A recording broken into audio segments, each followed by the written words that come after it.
let's just go right into it. You want to talk about the drug executive order? Or you want to talk about the tariff back down?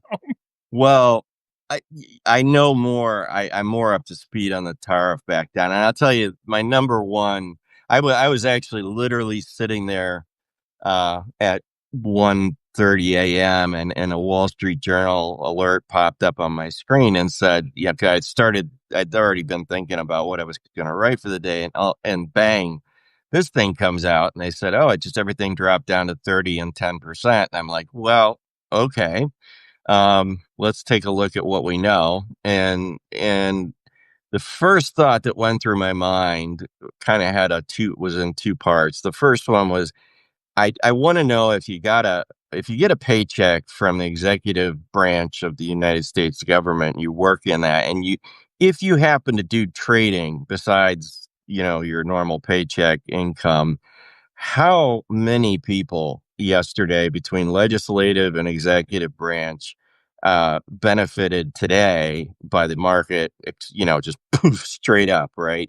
Yes. And the insider trading stuff was just the top of my mind. And I thought, you know what? I'm going to have Russ vote on my doorstep with his men in black, there in a neuralizer, just going, look right here, because this is going to be if I write that as my top line inside of the lead inside of my piece, I'm gonna have these guys in my face by o'clock this morning. And so I kind of left it go, but I might come back to it tomorrow. But the point, the point is, it's turned tail and running. There was just a piece that went into Wall Street Journal, and it was in the opinion section that just lambasted Trump for basically saying he, lost a trade war against Adam Smith, the industrialist guy that had the, belief in the free market thing. And Right. it's like, really, this whole thing this whole thing inspires absolutely zero confidence that we have any competency in the executive branch. It's just another one of those. And combined with, so you take all the trifecta that happened today, is you've got this giant Qatari plane, this $400 million gift that's going to occupy how many news cycles. You've got the tariff thing, number two. And then the third thing is you got the Republicans coming just in right under the radar, right at the wrong moment of, hey guys, oh, we found our $880 billion. We're gonna pair off of Medicaid, and we're gonna start inducing work requirements and everything else. And it's like, which one of those three do you think is going to catch the news cycle the most? And are we gonna? Because, man, the Republicans really are dying to get that 880, instead of just saying, you know what, fuck it, we got to tax the rich, we got to we Yes. got to do that. Instead of that, they are figuring out exquisite ways to fuck over people on Medicaid. And as a former person on Medicaid who had to be there for a while due to unemployment, I can tell you that all that shit about work requirement and, community service and everything else, it doesn't it's not gonna, we all know it's not gonna work. It's just a fancy way of packaging a big smelly turd right into with a golden bow and handing it off to Trump and saying, here you go, we got it, woof woof, we did what you wanted, we're your dog, your lap dogs. Mike Johnson's gonna be running around in circles going, pet me on the head, pet me on the head. That's what that guy reminds me of. He is a dog in human form, Oh, complete, bipedal. He is, completely. he is the puppy that just wants to be praised. Anyway, so yeah, that's my take. And by the way, from the Chinese side, they're laughing all the way to the bank because Well, right yeah. So there, let's hit that. So Trump says they're leading from strength yeah, to make right. this happen, and so if nobody read the article, I'll paste it into the chat. Let me do that really quick. Um, but I like, so here's the thing. Let me. That's going to be kind of noisy. There we go. Let me turn that down. Give me just a second. Um, do this. There we go. Um, it is this. So GDP contracted. So we've Right. already experienced that. Consumer sentiment fell off a cliff. Yes. That's already happened. So shipments from China had stopped. I mean, the Seattle and LA ports completely fucking empty. Totally Yes. fucking empty. Yes. Um, and they weren't gonna like show up or whatever, right? And then investors and economists were bracing for a recession. So that's if that's America's strength, What's our weakness? yeah, Yeah, what's I'd our love to yeah, see right. it. Um, versus China, who they took a defiant tone, demanding the removal of all tariffs. Um, then they pivoted to negotiations when the U.S. economic pain became evident, and they secured a better final tariff rate, 10% versus the U.S. 30%. Hmm. Um, and their language was upbeat because they know they bent Trump over and fucked him in the ass. Yeah. I mean, it's just, but here's the thing about his victory claims. Um, one of the most glaring contradictions around decoupling from China, and that's the language they're using.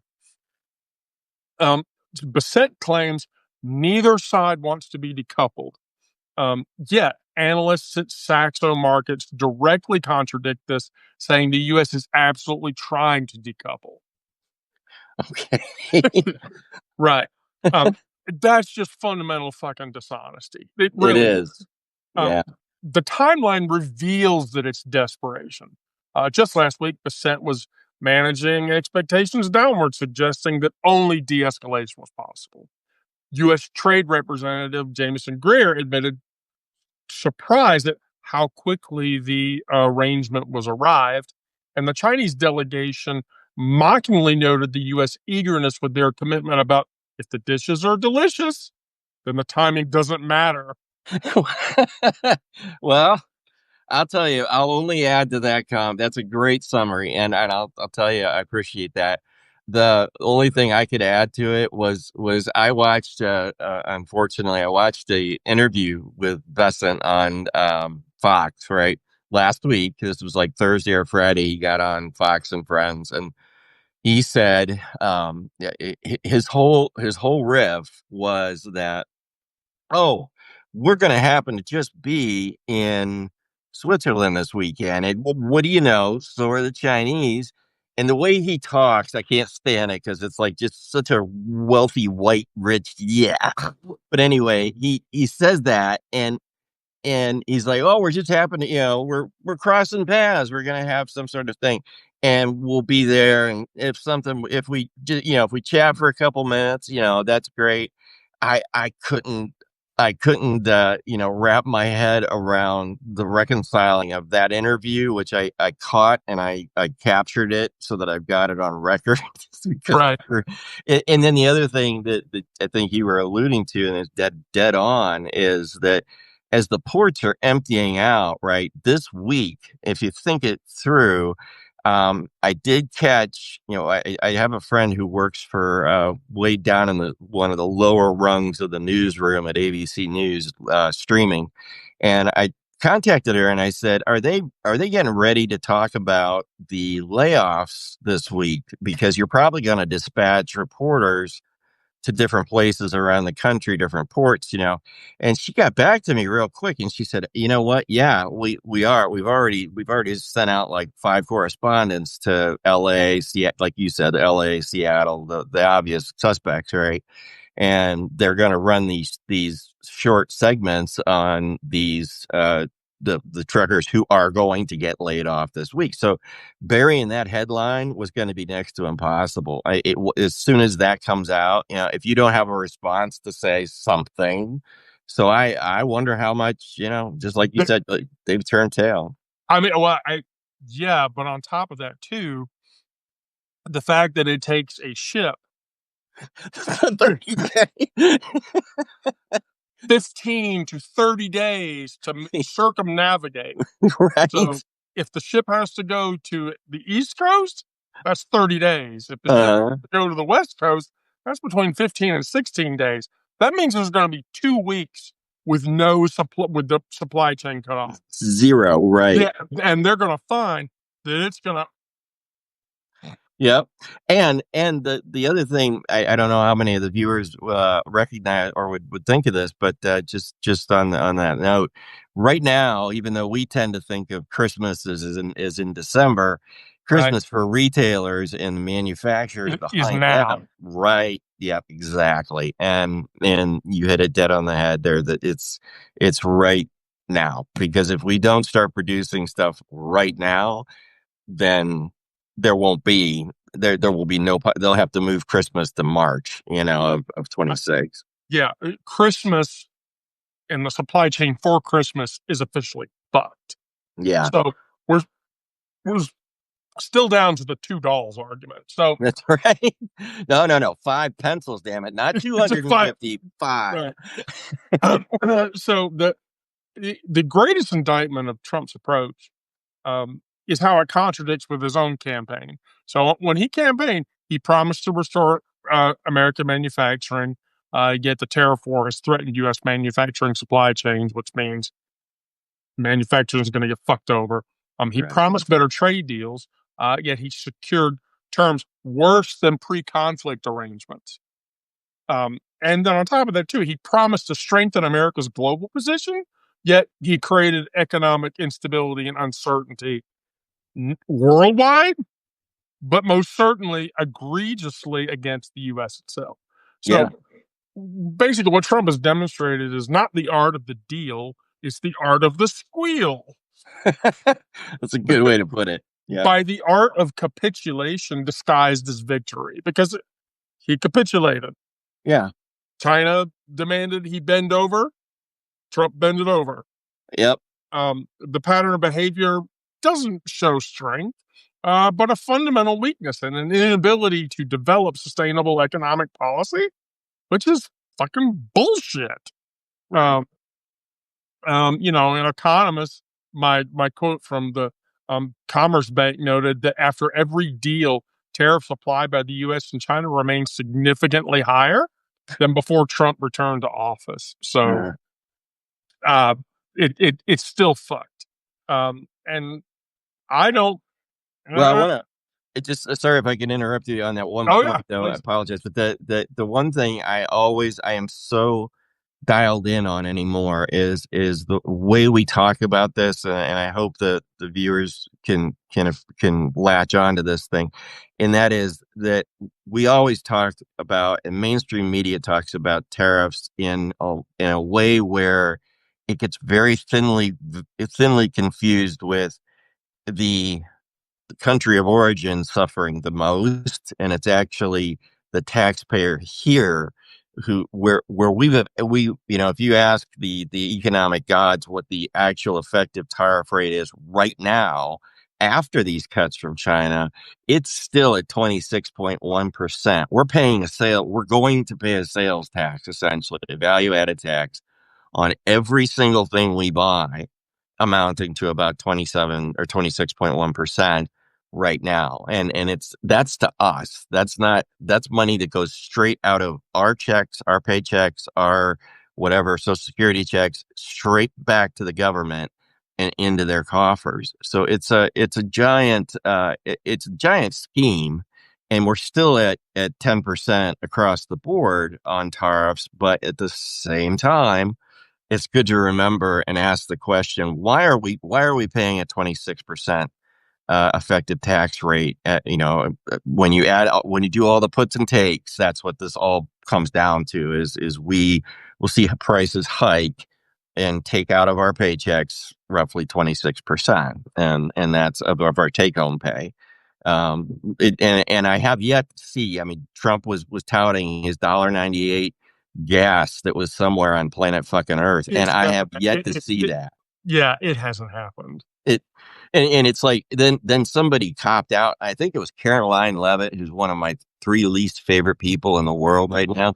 But she is so fake. But anyway, I think she was the one that said something when she was hit with it, to the effect that oh well, that $1.98 reflects wholesale prices, and I'm like, who in God's green earth knows anything about wholesale prices or gives a shit because that's not what we pay. We pay the price plus the tax plus the other tax plus the third tax, the federal, state, local taxes that are on top of gasoline. We don't pay a wholesale price. Nobody does. I get a 25-cent break when I take my car to Costco to fill up once a week, which is what we do in this house. We have one car between the two of us, and we go to Costco to get a break on the gas, and it pays for itself over the course of about 5 months. So, Right. yeah. Anyway, sorry, that was my tangent. No, so the tariff retreat bullshit is just that coupled with the drug executive order bullshit that I, happened. I'd love to hear what you have to say about that. Okay, so yeah, I have a really so I actually had a conversation with a pharmaceutical individual that I am friends with, Cool. who had a very interesting insight into this, and so she pointed me to a number of resources. So I had to ingest it all because he announced this shit yesterday. My partner was like, "When you need to see this, look at this." He announced that he's going to do this tomorrow. Mm-hmm. I was like, "Oh, we're going right into this." Okay. So here's the thing. The executive order's primary function isn't to help you afford your heart medication or insulin. It's to create the illusion of action while maintaining the status quo that keeps pharmaceutical executives happy. Um, the proposed most favored nation policy sounds impressive, but on its ear, it's a fuck up. So here's what happens. Who's going to suffer because of it? Um, the CEO of your pharmaceutical company, whose bonus depends on maintaining profit margins, that would make a loan shark blush, by the way, receives Yeah. news of the executive order. Does he panic? Fuck no. He doesn't panic at all. No, he smiles because the industry has already gamed the system before it even begins. Pharmaceutical companies can easily manipulate international reference pricing by creating confidential rebate schemes in other countries, making the lowest price an elaborate shell game of regulatory agency shuffle. Um, Wow. the cold, cynical truth is that drug makers have contingency plans for this very thing to happen. So big pharma is already, we already have a backup plan. I don't give a shit. The pill penalty provision benefits big pharma and not patients. So that's another aspect of the executive order. When you deep dive into its murky waters, you find a provision that actually favors pharmaceutical companies by addressing what they call the pill penalty. This would align the timeline for price negotiations for small molecule drugs, pills, um, with more complex biological products, often injections. So basically, the difference between metformin and Ozempic. Oh. Right. That sounds technical and boring, but here's what it means in human terms for everybody else. Um, it allows pharmaceutical companies to maintain monopoly pricing for longer periods than most commonly used medications.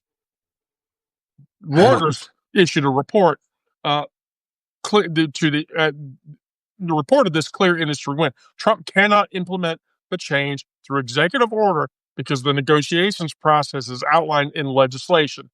His order instructs, Oh, yeah. yes, his order instructs the Secretary of Health and Human Services, Robert F. Kennedy Jr., to work with Congress to change it because Congress is the only one that can change it. He Right. can't change it by executive order, and it's bullshit. So Wow. now let's go to the international pricing models issue. Um, the American healthcare system isn't broken. It's a grotesque Frankenstein, and we all accept this. Um, Hmm. so who gets fucked after that? I'm Patients with patients with immediate needs. For a cancer patient, rationing their medications now. For the diabetics choosing between insulin and food today, for elderly people cutting pills in half the week, that executive order offers nothing but distant hopes for them. There is no immediate fix to people who are dealing with immediate medication needs right now. That cold reality is the cold reality is that many won't survive the waiting period for that executive order to play out, or however the fuck it long it takes for Right. RFK Jr. to work it out with Congress, because that's what he has to do. Now, here's the second really fucked up thing. And this is where the whole budget thing is going to ruin it. Um, the haphazard approach to drug pricing threatens Medicare's already precarious financial future, because Medicare is going to be, like Medicaid, affected by the budget appropriation bill. By avoiding comprehensive reform in favor of flashy headline grabbing executive orders, we're treating systemic cancer with a goddamn band aid. Wow. Medicare rights noted that if implemented poorly, this approach could actually undermine existing negotiation frameworks that have shown promise in the future. So, if you're paying $800,000-$900,000 for Ozempic injections that you need, by the way, because you're a diabetic and you don't want to take insulin, Hmm. because by the way, insulin is just as expensive, Ooh. uninsured, then yeah, that sucks.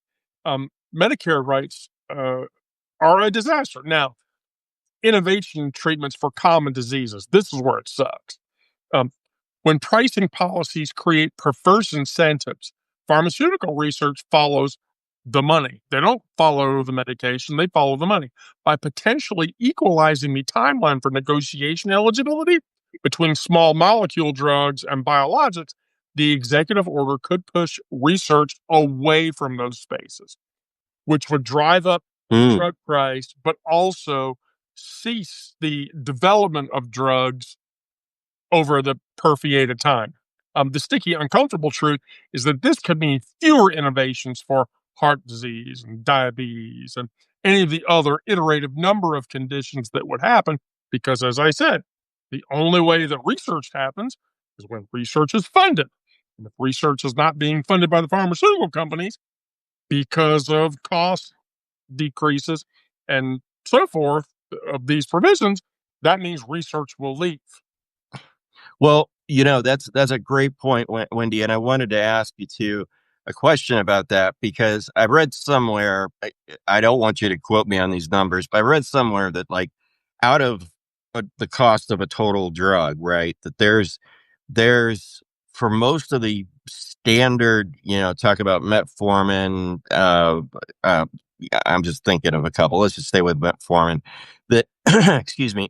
Out of that, there's a percentage of that which happens in its innovation stage at the very, very beginning of its life that happens because it's in a higher education institution. So with Trump taking on this giant, like basically provoking another class war over the Israel slash Palestine conflict with the universities and withholding funding and impounding grant money, et cetera, like they've done with Harvard to the tune of 2 billion. A lot of that research, from what I understand, is around 20 to 30% of the total cost of the development of a drug happens in that part of its life, right? So if we take that money away, Harvard doesn't do that research. It never happens, right? Or Right. or Princeton or Cornell or whatever. It never happens. And so downstream, the pharmaceutical companies either have to pick that cost up along with the people and carry it forward, which is at that point makes no financial sense for them because the whole point of doing it at the university in the first place is because it has such low odds. I mean, there's so much throwaway that goes on in that. And I was very shocked about the findings that of just in general the amount of science that happens on the basically the government's dime in the research that happens in universities, and particularly the what do you call those Ivy League grade universities, right? So it's not just medicine, but a whole swath of other shit, right? And Right. that too is like that's really seriously at risk now if these universities don't fall in line. Yes. So that's an interesting angle to it. I think that you know makes it real for me. I mean, I'm getting more and more expensive every year. I swear to God, my prescription bill just goes up, right? I have more shit break. The older you get, the more you understand this. If you're younger now, your stuff will just start falling off. And it just does. Anyway, but you'll end up, it just stops working. Anyway, I take a lot of that stuff. And it's like, well, shit. I wanted to get on Ozempic because one, I'm diabetic. Two, metformin only works so well. Three, it would be awesome if I could drop some weight that I have been trying to get the hell off of my body for a while since before the pandemic started. I gained about 50 pounds, and holy crap, but I can't afford Ozempic. My insurance company, no way. They look at me and just laugh. And all these other drugs that I'm taking, I go, you probably consolidate them into one pill because I'm sure, there's really no reason for me to have an entire pill box worth of shit I got to swallow every morning and every night. That that lowers my blood pressure, makes sure I'm not depressed, inverts my brain from top to bottom, all the stuff that my drugs do, keeps me from exploding with the neck above, that kind of thing. It's crazy. So here's the thing about that. So I again, my friend and I sort of talked through this. How do we how do we stop this from people? The first thing, strengthen Medicare negotiation powers, because Medicare as a body um, has the right to negotiate for medications instead of trying to undermine the MDPNP, which is the Medicare Drug Price Negotiation Program, which was established, by the way, by the Inflation Reduction Act. Um, uh, a serious administration would expand and strengthen that act to stop that from happening. So here's the other thing: allow drug importation from certified international pharmacies. Pharmacies here Hmm. don't need to compound those drugs. I, Hmm. I mean, Yeah. really, Canada and the European Union and other developed regions have safe, effective medications that could effectively be imported into the U.S. and Hmm. distributed. It doesn't all Wow. have to be made here. In the case of Ozempic, that's Dutch. That's it's made in Denmark. Oh, is it? Oh, wow. Yeah, yeah. There's a lot I don't know. That's Well, one thing. Novodisc, the progenitor of Ozempic, Ah. threatened to drive up the Ozempic price to like $2,000 when Trump announces fucking tariffs, as Denmark saying "fuck you, That's right. fuck you." Guess Hey, what?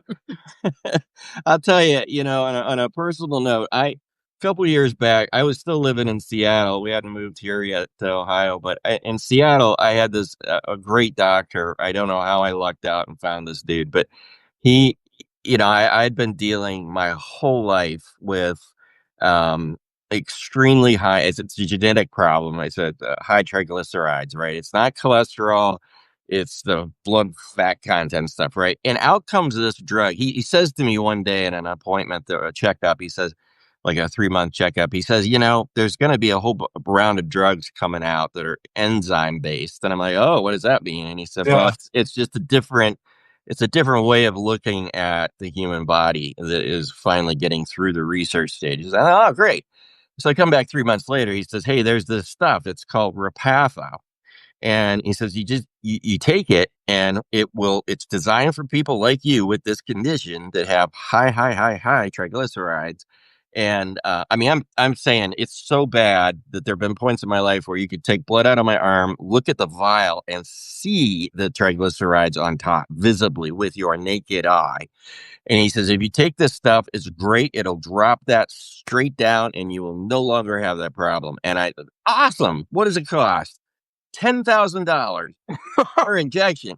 And yeah, no shit. I got on a trial program. I signed up for it and I was on it for 6 months. My triglycerides dropped like a rock.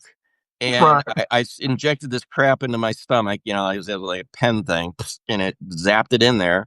didn't feel any different, but I'll tell you what, my numbers look great. It was like, and then after the 6 months, he says, I don't have any more samples to give you. He says, I'm out. And he says, might try your insurance company. They laughed at me on the phone when I called. And now I've seen Repatha recycle around in a few commercials, but beyond that, I don't know. But it's like, wow, we have all this great stuff and we're going to put it out there, but you're fucked if you're an American as far as being able to actually get it.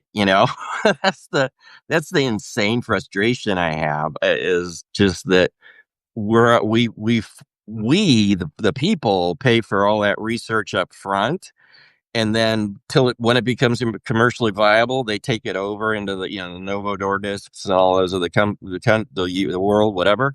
They Right. take it over and bang. And you know what? I still haven't. I have yet in my time since the pandemic, I have yet to see exactly how much money the United States government laid out to the pharmaceutical companies for all those air quotes free vaccines, because they weren't free and they weren't making it out of the goodness of their hearts.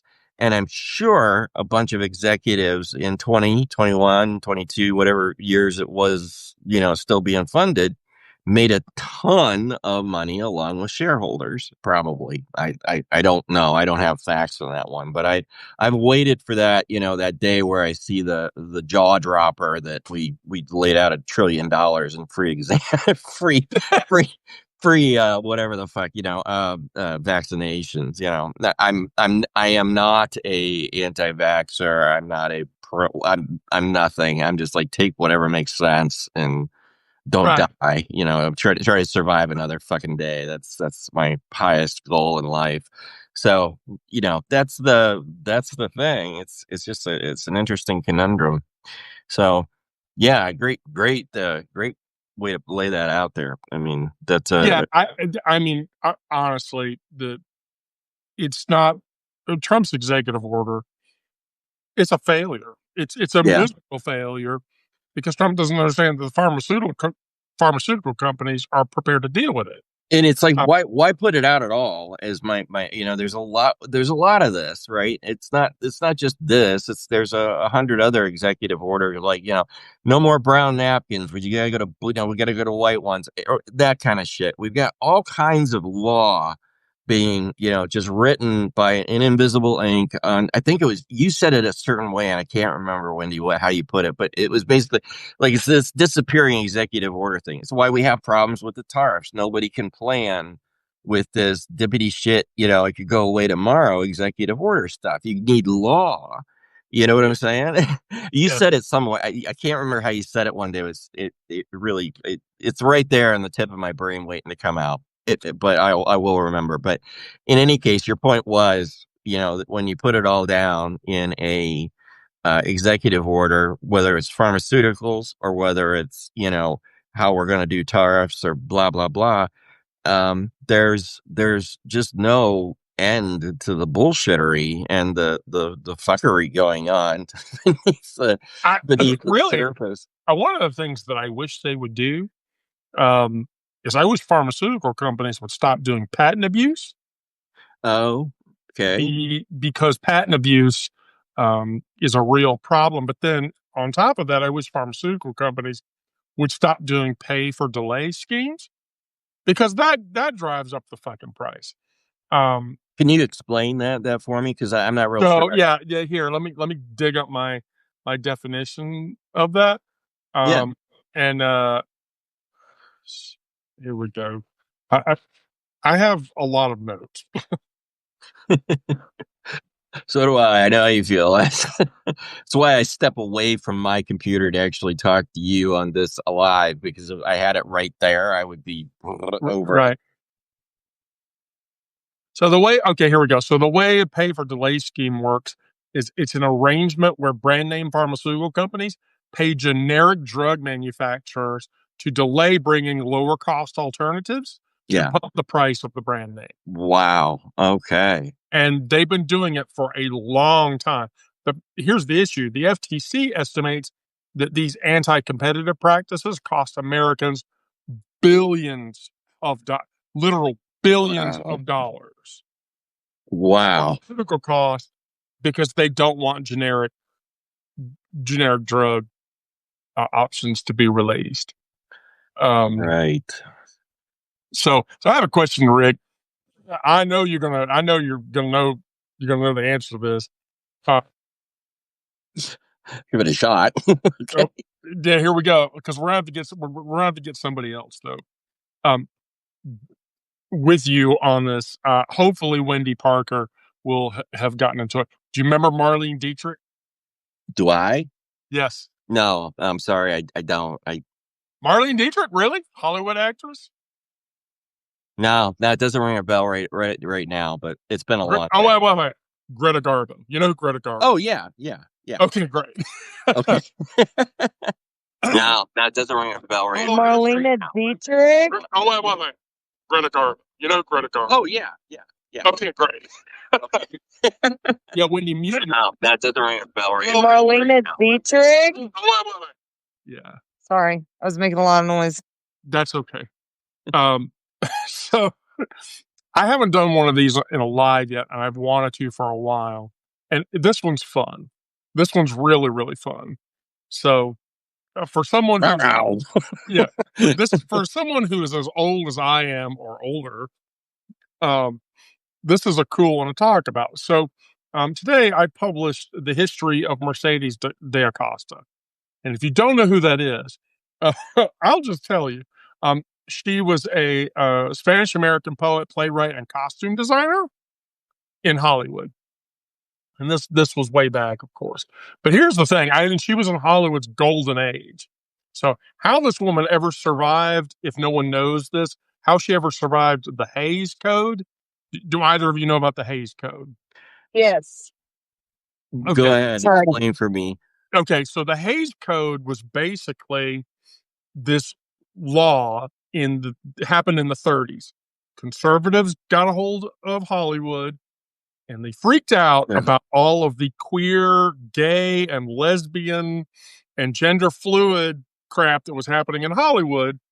And they determined that from then forward, all gay, lesbian, gender fluid characters had to be portrayed as villains and vilified.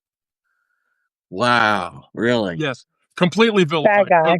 So yes. So for example, the octopus girl from the Little Mermaid, Yeah. Okay. clearly a gay Yeah. character. Wow. Yes, epically. And so yeah. So so Mercedes de Acosta, she fucked a lot of women. And she bet down, hold on, she betted down some of the most viscerally powerful women of her era in Hollywood: Greta Garbo, Marlene Dietrich, Isadora Duncan, um, Eva Gallienne, everyone. So she was born in 1893 um, in New York City, and she wasn't just ahead of her time. She existed in a reality entirely of her own making. Um, but Hollywood history won't really talk about her very much, and I have never understood why. And here's why. She is literally quoted as saying, "I can get any woman to leave her man for me and get into bed with me." Wow. Um, so there was something magnetic about her. She wasn't beautiful in a traditional sense, but she had this hypnotic quality, and literally it was enough for Greta Garbo to get in bed with her. Wow. Greta Garbo, who was a notoriously reclusive Swedish goddess, who wanted to be alone. I'll give you three guesses who she was with when she wanted to be alone. Yeah.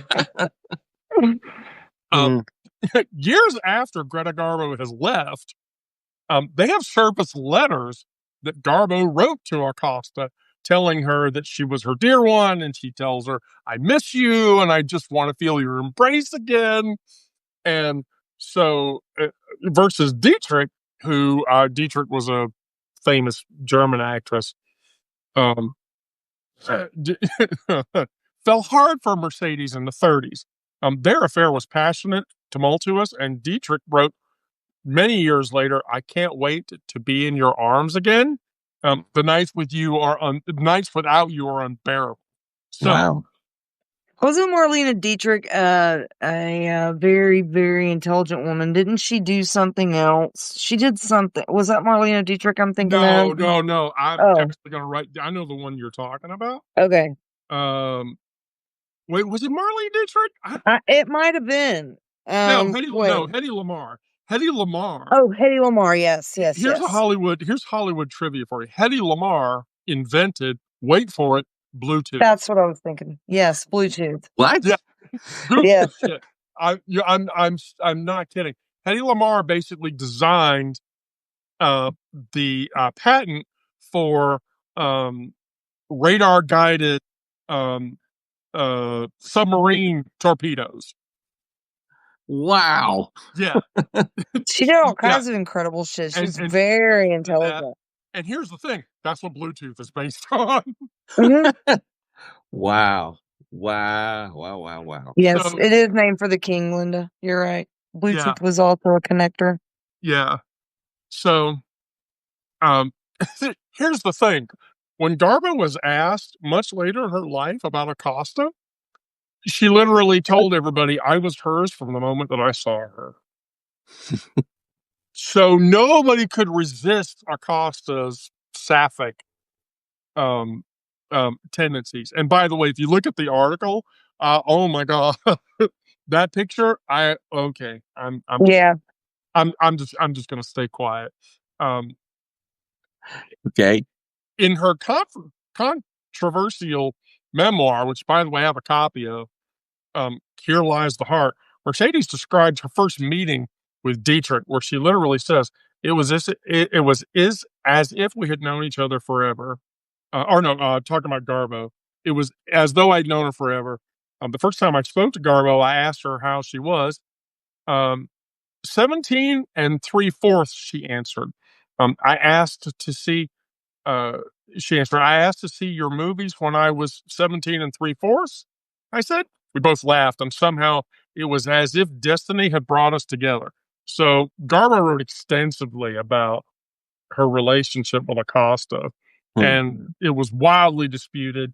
A large portion of it was disputed because it was later in Garbo's life, and she was going through dementia, and people thought she was making the shit up.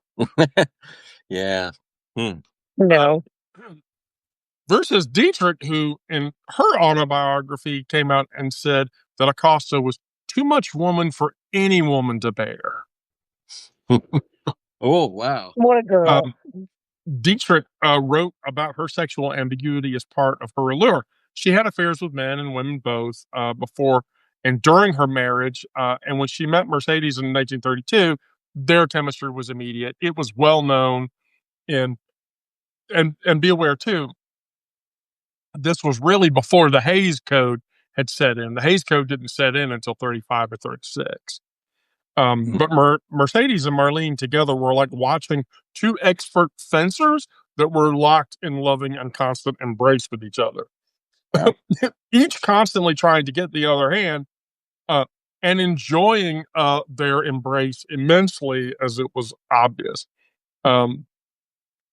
So, people want to believe that sapphic relationships, gay female lesbian relationships, didn't happen back in the 30s. It's bullshit. I have a pertinent story to tell about that. Oh, Yeah. Let's hear it. Absolutely. So I have she would be my great aunt. Her name was Melanie Benton, and you can look her up. She was one of the first females to hold a medical license in the state of Alabama. And Melanie was married. However, her husband stayed home and tended to the farm. And Aunt Mellie and her nurse, who was her lifetime companion, traveled and took care of people. And Mellie she was one of the few family members who was not Mormon. Um, she did not practice religion. She practiced science. I actually met Melly. I think Melly died when I was about 9 years old. And I saw her twice in my life, and she would give me a silver dollar every time I would see her. And she told me, women can make money and women can make decisions, and you do whatever it is you want to do with your life. And I thought she was incredible. She looked like a man, she dressed like a man, she did not give a shit. And this had to be the early 40s. My grandfather was born in 29. So, yeah, that was Aunt Millie. Those relationships absolutely happened. And we also had a cousin who was born a boy and wanted to be a girl, and they just let him. And he was forever. Randall went on to be a girl, and they called him Randy, R-A-N-D-I. And that was no, nobody thought a fucking thing about this is fucking Alabama, people. But they Really? just let Randy just did what Randy was gonna be a girl, so Randy was a girl. You know? It was no big deal. Yeah. I mean, especially from the Hollywood perspective, when you guys see my Hays Code. So I did two articles. I did an article covering the Hays Code, and then the article that comes right after that, which will be later this week, is what it was like before the Hays Code. Now, let's be very clear. 1929, actually 31, was the first time that let let this set in. 1931 was the first time that two men kissed in front of a camera, and it was in a movie. Wow. Nice. Not 1990 something or whatever. I had somebody try to convince me of that. Oh, homosexual relationships weren't ever seen in films until just recently when That's not true. And it's not just in oh my film. god. No. It's on the fucking Wheel of Fortune. My husband and I have the biggest joke about that. We have seen more men kiss on the Wheel of Fortune than any other on Wheel of Fortune, and I've seen more drag queens in cartoons, old cartoons, like from the Yes. 40s. Yes. So yeah, I've But had you see concern. more men kiss on Wheel of Fortune. I swear to God, it's a thing, and we will say it every time. I hope the gay guy wins so we can watch him kiss his husband, because that is just like the best thing ever. You Yeah. know? Yeah. I just find it hilariously bad when conservative people try to tell me you trans people, okay, we're like thousands of years old. Shut up. Uh, well, Right? we're, but gay representation, yes, all through the late 20s and early 30s, people in Hollywood were gay, and people knew it. Yeah, I think there's an interesting, like, just maybe it's a summary point to what you're saying, but it's a tangent to it, to both of your stories. I have been recently, for some unexplainable reason, I went down this rabbit hole, and I'll give you a name of an author that you may already recognize. His name is Walter Lippmann, and he was a dude who lived through World War I, World War II, and then post war America, right? So he was alive in his prime, and he wrote volumes of things that are basically core to what is now the basic thinking around progressive thought, right? In other words, the whole idea, the framework around it. But he went through different interesting phases in his life, and the reason I bring this up is because he describes in one of his early books, he describes, the problems with democracy. He describes some of the things about politics, but he describes daily life in the world in 1915 and 1916. And there's very few authors that get down into, like, this is what's going on. And if you strip away the technology of the internet and you just look at what he's writing through that lens, it's like we have more in common with that period in history right now than we do with what I would say maybe the 1970s or the 1980s or the 1990s, because the social problems that were really common, that were viewed as problems by conservatives, the social movements, the resistance against Measles. those. Yeah, I mean the transphobia, the homophobia, all of those things were just as prominent, if not more. Hello, welcome to the show. Anyway, love your cat. But Oh, yeah, my cat's a little bitch. oh, okay. Yeah, my cat's a little bitch. But yeah, so Lipman, though, if you get your chance, it's I always remember him because it's Lipton tea, but Lipman, the guy, Lippmann, and he's worth a read because it'll blow your Is it mind. is it What? short stories? Are they short No, stories? no, Are they they're just different. They're just different essays on things okay? from politics to whatnot, Right and on. it's absolutely an interesting journey into that. And interestingly, he was very optimistic about democracy when World War One ended, and Weimar Republic and Reconfiguration and money and all that other stuff that had to be dealt with. But then, as he moved later into life and we get into the 1950s, and you read his books, it's so funny because he became such a cynical person later in life, not towards anything that progressivism or liberalism represented, but was basically his biggest frustration was with the ignorance of people and the permissiveness of that ignorance being tolerated in our world, because he Well, saw that it was more than a judgment. What he was trying to get across, and his frustration was that root cause right there, that one thing, the ignorance, the uneducation of people, so to speak, and the tolerance of it was literally eroding the absolute ability to have a democracy or a representative government exist. And it wasn't just he moved over to France just for the hell of it, and he made commentaries about exactly the same thing going on in Great Britain and in the post-war Germany and everywhere else. It was like there were deliberate movements, and for reasons that kind of baffle me, there have always been conservative movements in our country, and then over on the other side of the pond, where the action of shortening your education and dumbing people down is like the intent of the conservatives. There's an intentionality to it.